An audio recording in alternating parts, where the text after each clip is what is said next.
Rediscovered Radio, women's voices, women's music from the WYSO Archives is brought to you in part by the Levitt Pavilion in downtown Dayton. Building community through music, one free concert at a time. Hey, Juliet, listen to this. I want to play you something from the archives. Oh, yeah? What is it? It's a tape from a radio show that aired on WYSO over 50 years ago. We are a class. We are oppressed as a class, and we each respond within the limits allowed us as members of that oppressed class. The first step, then, is to accept our plight as a common plight, to see other women as reflections of ourselves, without obscuring, of course, the very real differences in intelligence, temperament, age, education, and background. Purposely divided from each other, each of us is ruled by one or more men for the benefit of all men. There is no personal escape, no personal salvation, no personal solution.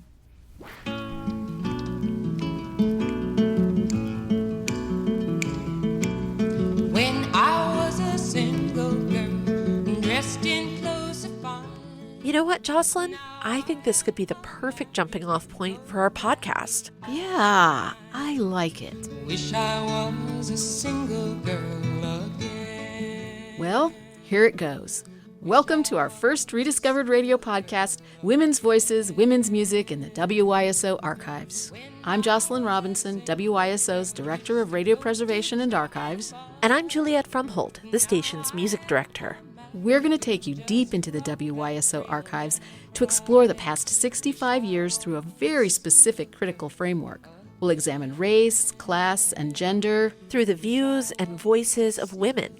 Women who hosted shows, performed music on the air and live in the Dayton area, of women who made audio documentaries and who ran WYSO during a time when men dominated media and few women were managing public radio stations. You're going to hear a lot of music from the 1960s and 70s through today. But you're also going to hear about politics, about the struggle for women's liberation, about the labor movement, because you can't not talk about politics when you talk about music at WYSO. And you'll hear about the careers in media that WYSO launched, especially those of women who went on to make big impacts in public radio and documentary. Over each episode, we'll explore some aspect of WYSO's history and the history of our Miami Valley community, as heard through archival tape and the voices of women who were there. In some cases, over a half-century ago, back when WYSO began making the transition from a tiny student-run college radio station to the Miami Valley's primary public media source for information and music that it is today. We'll examine how WYSO didn't just chronicle the changes taking place, but was itself a change agent, from covering the civil rights movement to becoming a megaphone for women's rights. And we'll look at how WYSO continues the traditions of its founding, even today. Let's start by looking back to how the station got started. WYSO has begun broadcasting on this first evening at 7:30 p.m. to bring you the dedication and formal opening of this station. Our regular schedule will be each evening of the week from 8 p.m. to 12:05 a.m. and on Sundays from 3 to 5 p.m. Until our regular sign-on at 7:56 this evening, we bring you now Tchaikovsky's Serenade for Strings, Charles Wunsch conducting the strings of the Boston Symphony.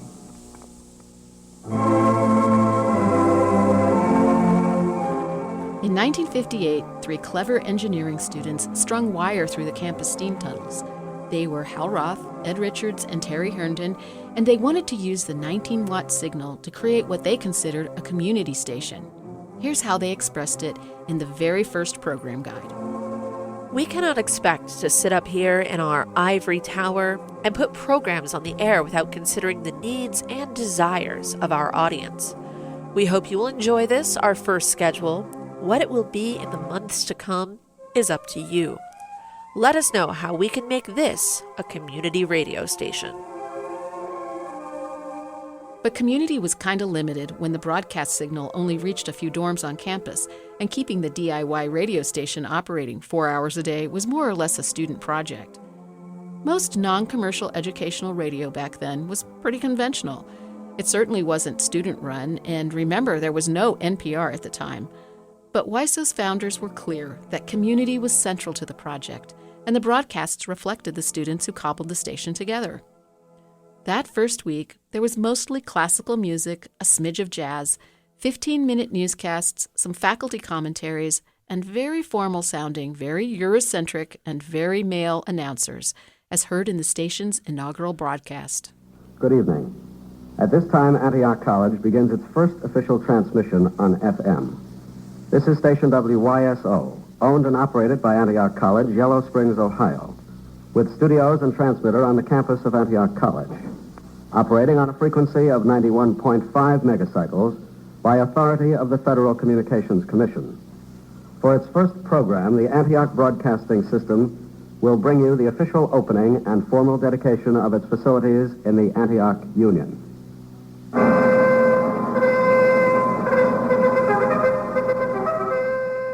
But also in that first program guide, we find that one of the earliest voices belonged to Charlotte Drake, who hosted a half-hour radio program called Around the Town, which promised, quote, news, comments, and information about Yellow Springs. Drake was an alumna of the college, Yellow Springs born and bred. She came to work for 6 Antioch presidents beginning in 1957, the year before the station went on the air, mostly as the coordinator of public occasions, serving as chief protocol officer, the social hostess with the mostess at college functions. Later, she managed alumni relations until her retirement in 1986.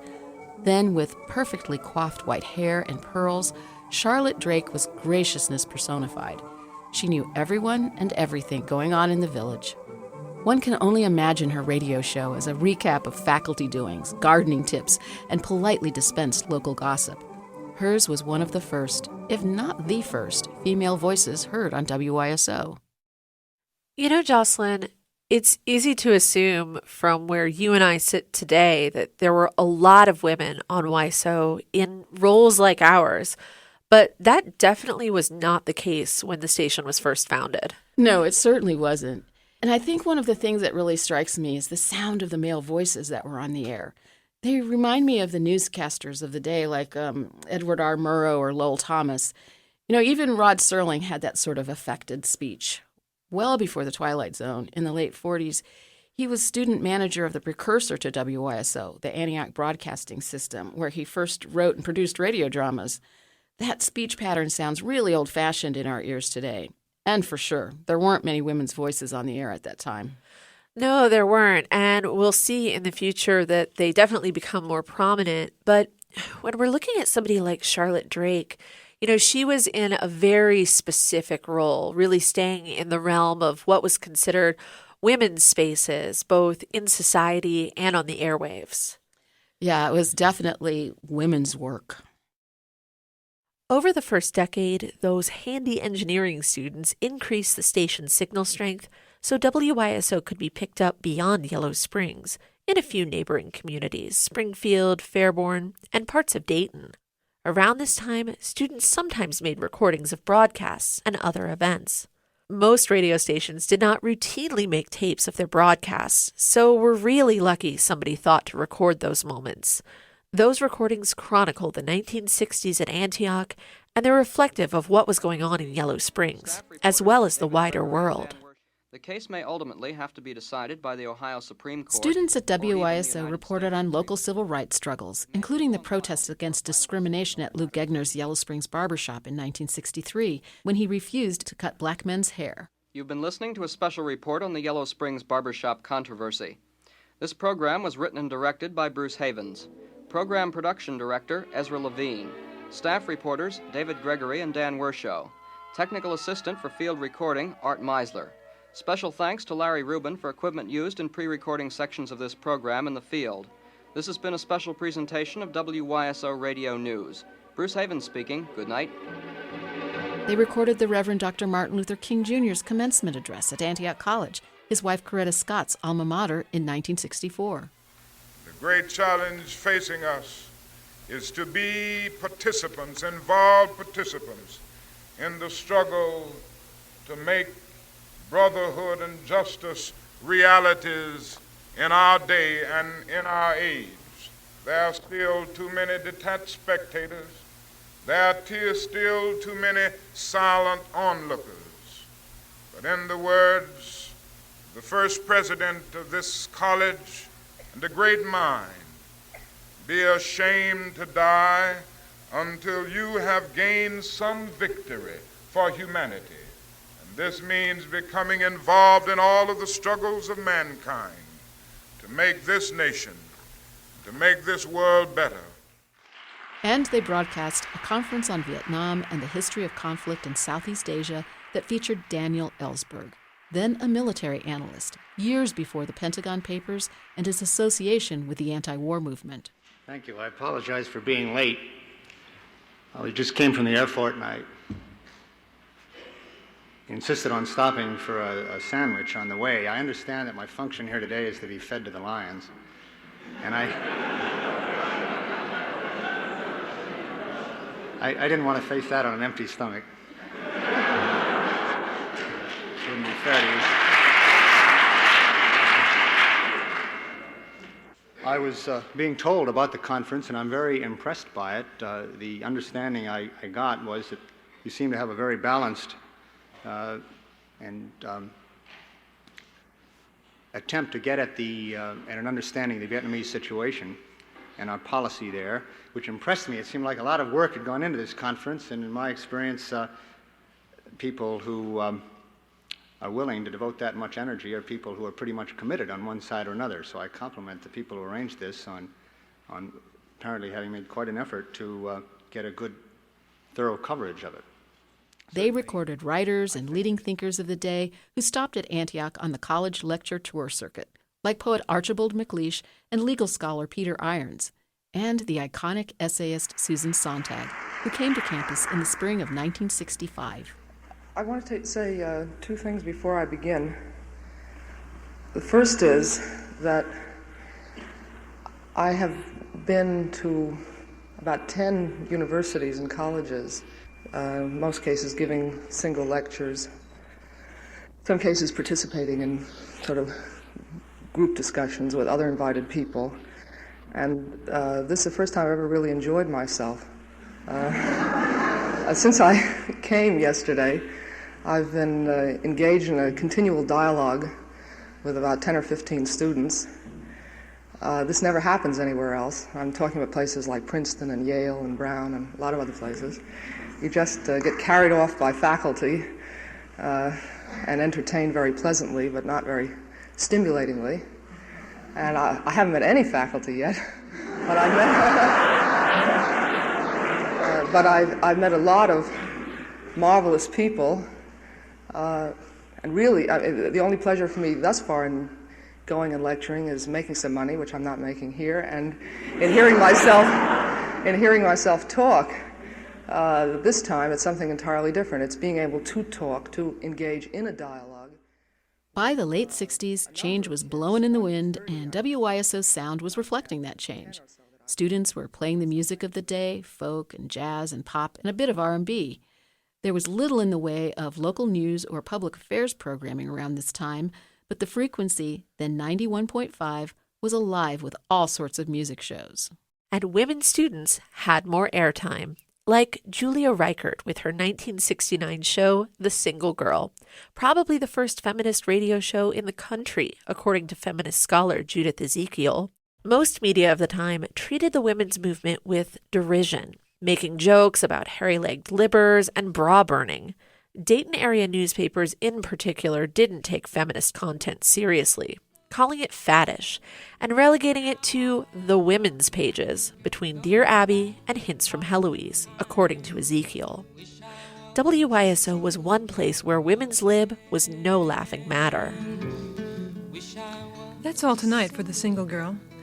I hope you've enjoyed the excerpts we read from Beverly Jones's article Toward a Female Liberation Movement.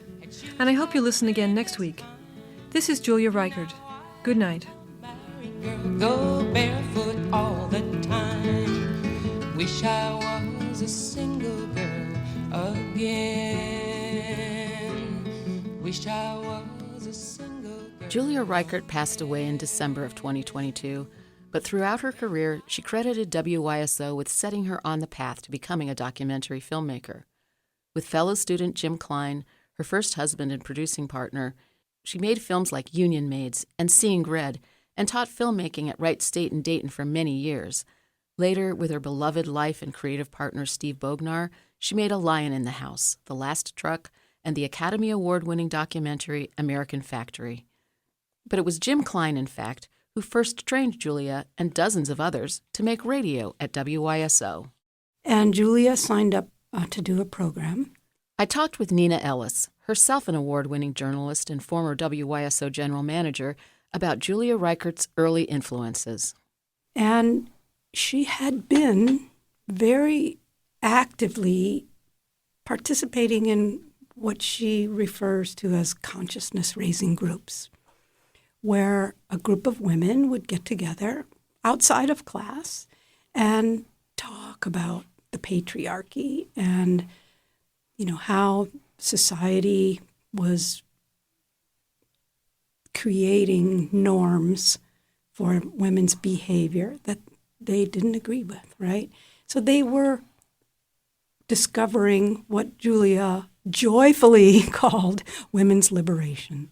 She emphasized that. We called it women's liberation. She says, think about that. Think about those words. And that was life-changing, I think I would say. It was life-changing for her. It set her on a path. Neenah interviewed Julia several times over the years. Here they are in conversation about WYSO's impact on Julia's career. WYSO is where I learned my craft. WYSO is where I learned how to edit, how to record, how to write narration, how to speak on the air, how to make a story happen, beginning, middle, and end, how to work to a deadline. If it hadn't been for WYSO, I wouldn't be a filmmaker. I'm completely sure about that. So WYSO also started me on that path of realizing that media can make a difference. Media can make a difference, that people hearing things, seeing things can affect the way they think and see the world.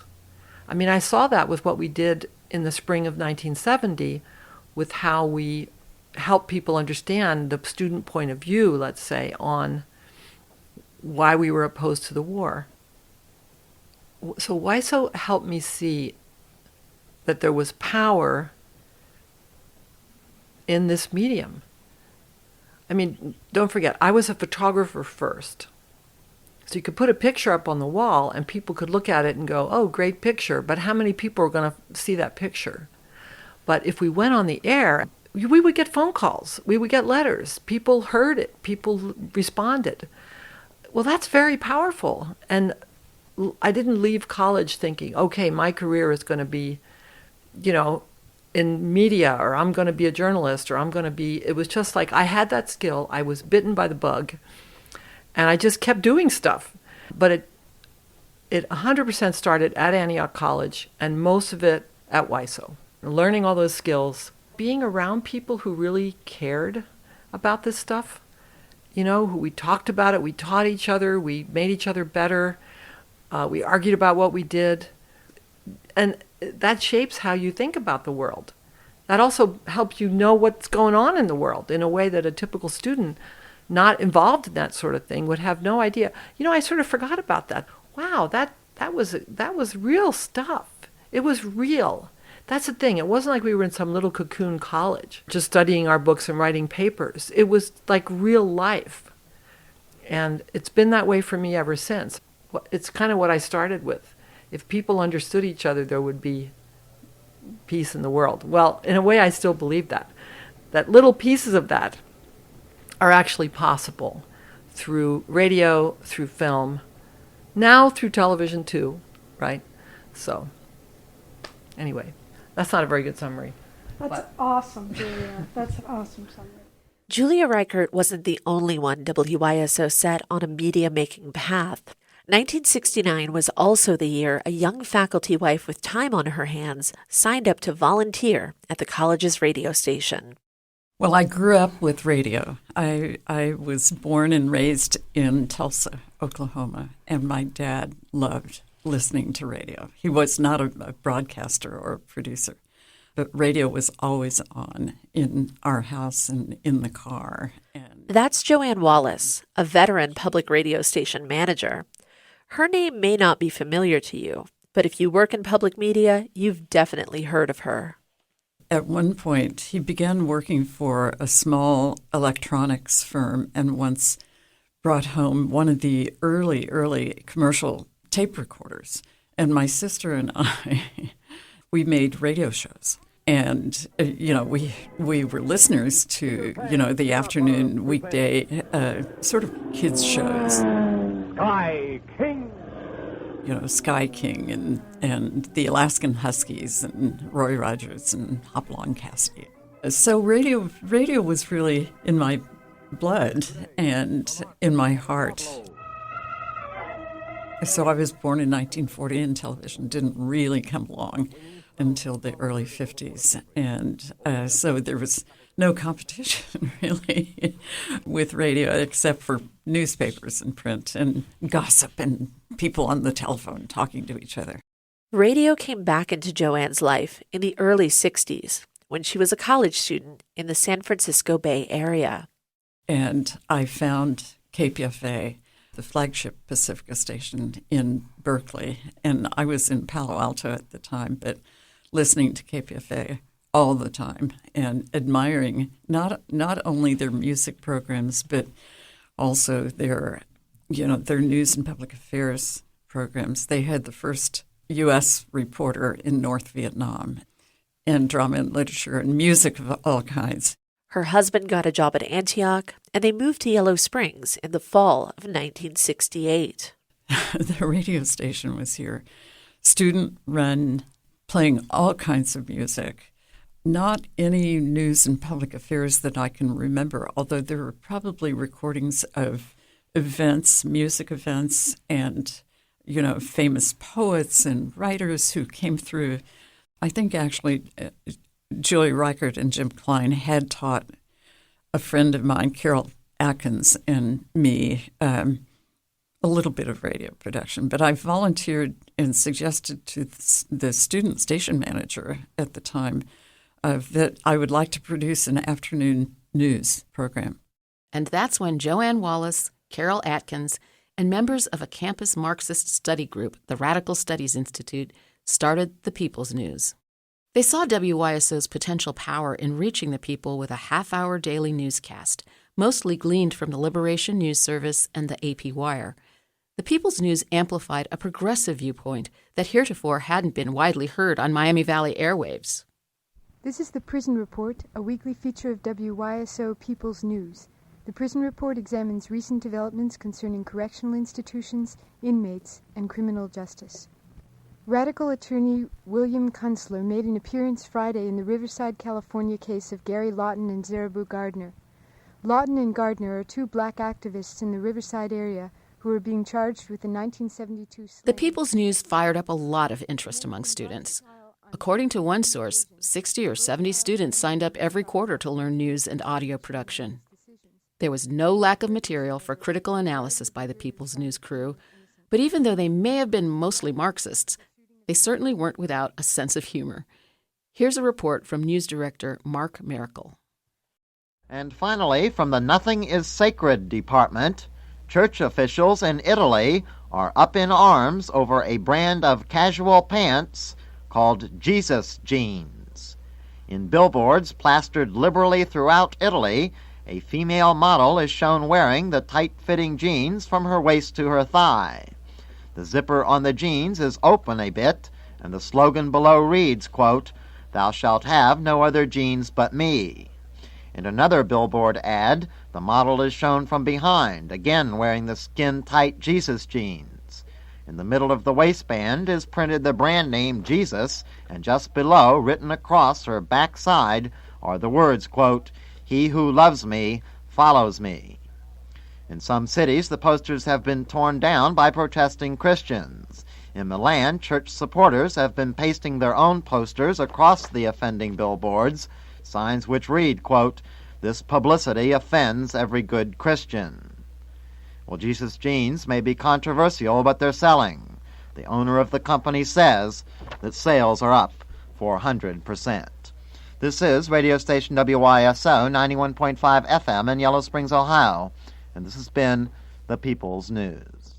About that time, WYSO had the opportunity to increase its wattage through a Corporation for Public Broadcasting grant. But to get that grant, the station had to professionalize. And in 1973, the college asked me to be this station manager, the first, I like to say the first adult, although they would say the first professional station manager that WYSO had. And that enabled WYSO then to qualify for a Corporation for Public Broadcasting public radio grant, which helped really start the station in new directions. And the requirement was that we be on the air 18 hours a day and that we have 5 paid full-time staff. So that was 73. And I left finally to go to Berkeley, California, to manage KPFA in 1977. So there was a 4-year period when I was station manager. Those 4 years were formative for WYSO, beyond formative. They were the foundation for what WYSO would become today. Student programmers were joined by more community members, and many women were among the scores of volunteers earning FCC third-class operator licenses.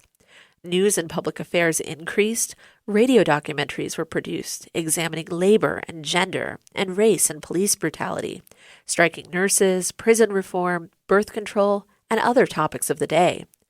WYSO became an NPR affiliate in 1973 and began carrying the 2-year-old flagship news magazine, All Things Considered.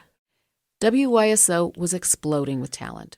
Program guides from those years that are in the WYSO archives list names like Randy Tom, who is now director of Skywalker Sound and has 15 Oscar noms to date, with 2 wins. Andrew Garrison, who, like Julia Reichert and Jim Klein, became an award-winning documentary filmmaker. Carol Pearson, earlier known by her married name of Atkins, who after years in public radio was president of the National Federation of Community Broadcasters, which was founded by Nan Rubin. Ellen O'Leary, who founded Youth Radio in Oakland. John McChesney and Gary Covino, who both worked at NPR. Mark Miracle, who can still be heard on KPFA, and so many others, especially women, who went on to long and storied careers in media. Joanne herself worked at KPFA, WGBH in Boston, NPR, where she brought Car Talk to the national airwaves, and KQED in San Francisco, retiring after 28 years as station manager. Also exploding were social movements, like Black nationalism and the anti-war movement, spurred by student activism radicalized by assassinations, the campus shootings at Kent State and Jackson State, the draft. Second-wave feminism was on the rise, and it too influenced much of what was heard on the station, like this International Women's Day celebration held on Antioch's campus. We're going to have some more songs in a minute, but we have some speakers. I think we should get to it.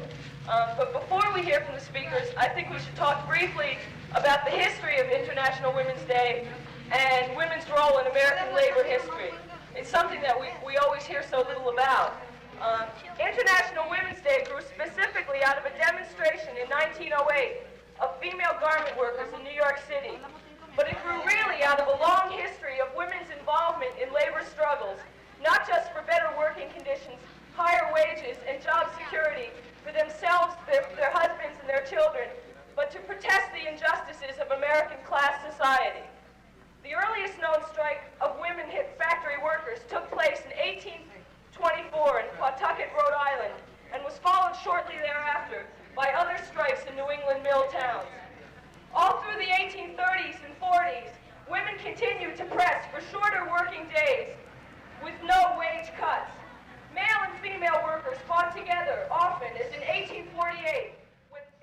You know, one other thing to tell you about the history of that period that we were in, which was that the women's movement, and those of us who were my age at the time, when I came to Yellow Springs, I was 28, and the women's movement was beginning, and some of us began to think about our lives not being what we had imagined when we were teenagers, that is, homemakers and mothers and, community members, but not necessarily working women. We began to think of other possibilities as we were joining the women's movement and joining marches and, other kinds of celebrations and protests and so on. And that was very much part of the environment that WYSO in those years was part of.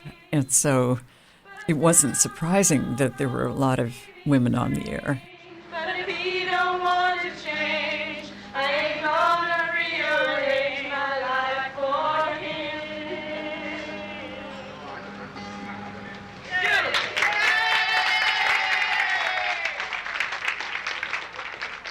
Our next speaker is Cookie Kaling, who's representing the Greene County Welfare Rights Organization.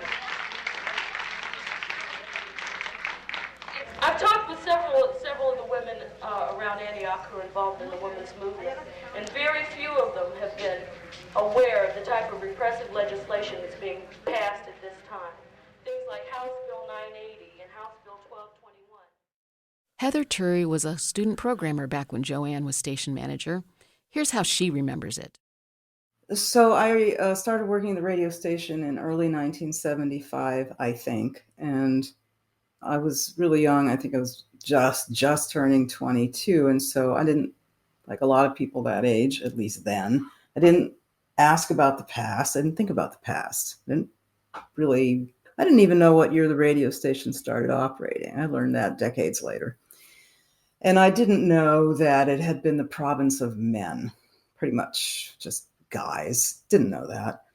Because by the time I got there, people who were on-air programmers and people doing all kinds of stuff at WYSO, I couldn't say it was half and half, but there were lots of women. So that's what I saw. So I thought that's just how it is, right? She remembers the influence of the college's Women's Center. That's WOMYN. Emblazoned on the door in red paint was a raised fist inside the Mirror of Venus, recognized even today as the symbol for radical feminism. The center was just steps down the hall from WYSO on the second floor of the Antioch Student Union. That wasn't a place where women just came to hang out and just, giggle and have fun with each other, something. It was utterly political, and there was a lot of very intensely radical thought that imbued all the conversations there. It was a real powerhouse scene there, and the college, I don't think you were likely, if you walked around. At that point, there were usually about 900 students on campus. It was a moment in time when the college had a large enrollment, one of the largest it probably ever had. So let's say roughly half of the 900 were women. I don't know if that's true, but I'm sure it was roughly half. And I don't think you could have met a single woman on that campus at that time, woman, 18, 19, 20, 21, 22 years old, who was not a feminist. I think you'd be hard-pressed to find her at that time. Jocelyn, I feel like Heather's experience is the sort of picture of Antioch College and WYSO that is commonly held today. But when you think about Charlotte Drake and Heather Turry, they were so close chronologically, and yet what they experienced as women on campus and at this radio station were just so radically different. There was a catchphrase back in the day. It was actually an advertisement for a cigarette. You've come a long way, baby. I think that transition from the 50s to the late 60s, early 70s, there was so much change that happened in that short amount of time. It's a completely different experience for Charlotte than for Heather, a completely different scene, one we really take for granted now. So another student programmer was Molly Mettler. She's retired now, out in Boise, Idaho. Back then, she loved playing Ella Fitzgerald on her show, Saturday Uprising. The year before graduating, she had co-opted at KRAB, a progressive, listener-supported station in Seattle. She knew what community radio was like outside the WYSO bubble. Looking back on it, WYSO was very well organized for a college radio station. There was a good cohesion among the staff and a good sense of who we were and what we were about. And what WYSO was about wasn't just leftist politics and women's lib. It was about sharing human connection over the airwaves. Have you ever felt a gentle touch? Do you have an absolutely favorite memory that sort of encapsulates the whole experience for you? There was a sweet time. This was in my last year of school. I remember walking to the studio on a Saturday morning. It was very quiet and it was snowing. And I went to the Student Union building. And I was all alone in the building. I was all alone at the radio station, and snow was falling outside. And there was just this blanket of quiet. And I don't remember what I played that day, but I think the music must have enhanced that feeling of just peace and serenity and encapsulation, just being a sort of single point of sound in a great big world. Yeah, I just like that.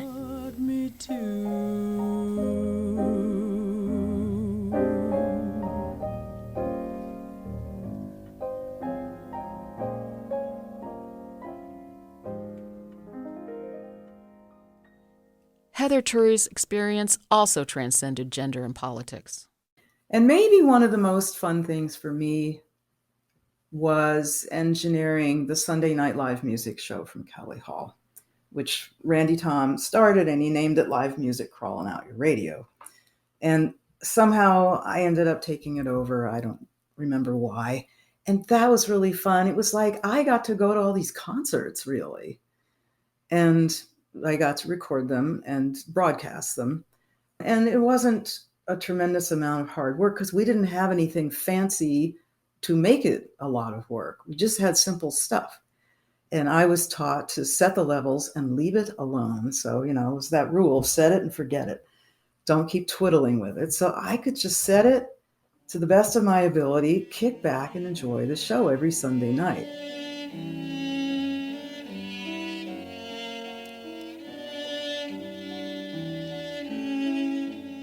Heather engineered this concert by the English Trio, 3 local women playing a classical repertoire in Antioch's Kelly Hall Auditorium, where many lectures and concerts and events took place and were recorded by WYSO. It's Ava English on piano, Mary Schumacher violin, and Shirley Mullins on cello. As local music teachers, they were responsible for the musical educations of scores of Yellow Springs kids, me included. Mary and Shirley founded the Yellow Springs Youth Orchestra, a program that nurtures young musicians in the village to this day. Performing so often took a back seat to the traditional women's roles expected of them. They were mothers, wives, teachers, but this tape is a precious testament to their creative lives outside those socially prescribed roles. Listening to this, Juliet, I didn't realize the caliber of their musicianship. I remember them, I was a kid mostly, but in listening to this tape, I can hear just the nuance and the subtlety and the passion with which they were playing. And it is so moving.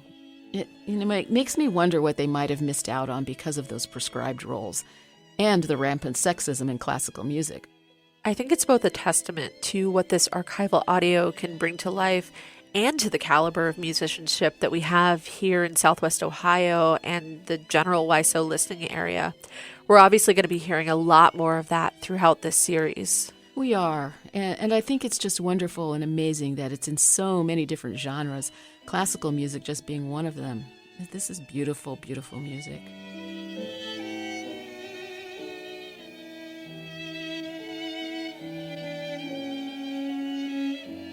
And it made me happy because, again, with my sense of community, I just kept thinking, well, this is going out there. And we have a lot of watts. So it's not just like a bunch of students on campus are listening to this. People in a lot of counties around here are listening to this if they like whatever kind of music we've got going on tonight. It was a rich time, as Molly Mettler recalls. My time at WYSO was very limited to 74, 75, those 2 years. But when I think back to the people who I encountered there, like Randy Tom and Joanne Wallace, Andy Garrison, others who have gone on to really create excellent, not only radio, but excellent media for us. I just feel like it was a good, yeasty time, almost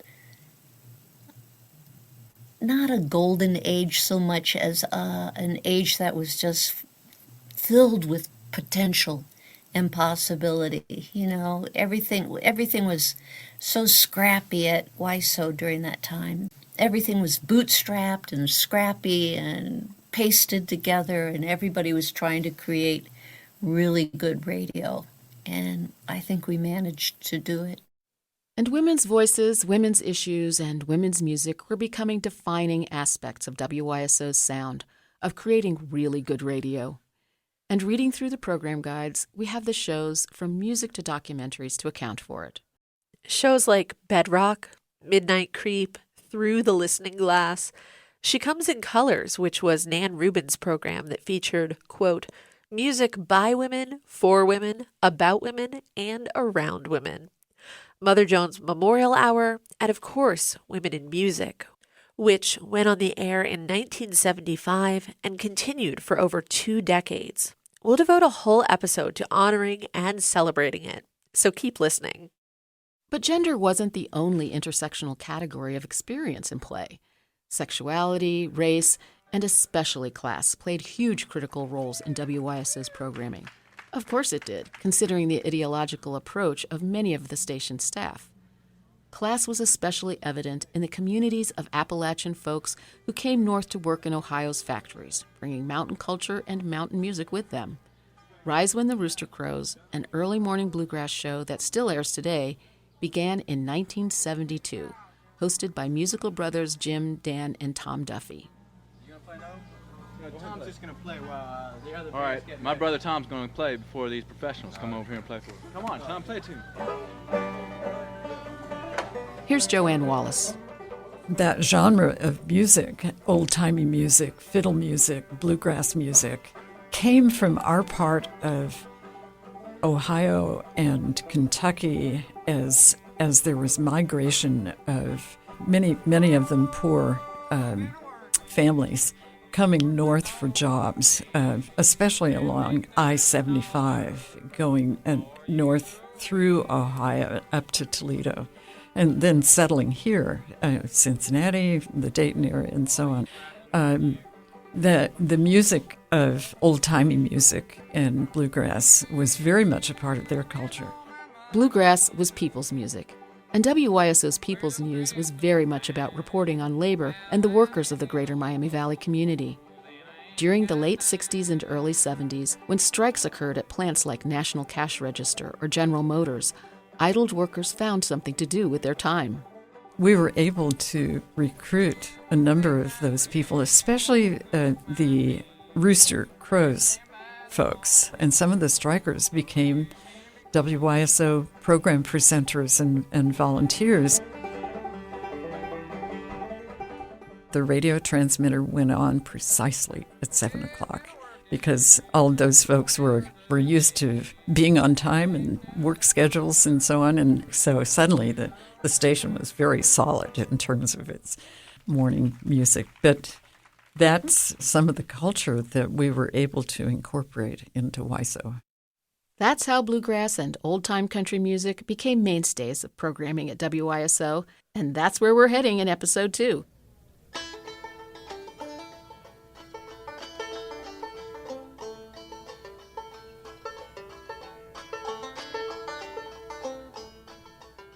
We'll dig down into the roots of WYSO's bluegrass legacy and listen to women musicians and the women programmers who played their music on the air. Women like Suzanne Hopkins of the Hot Mud Family, recorded live by WYSO at Chili's nightclub singing the plaintive Little Red Rocking Chair.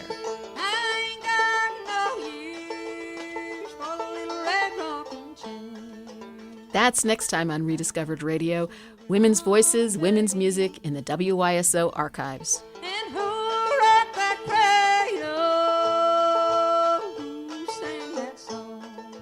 The show was written and produced by me, Jocelyn Robinson, with Juliet Fromholt.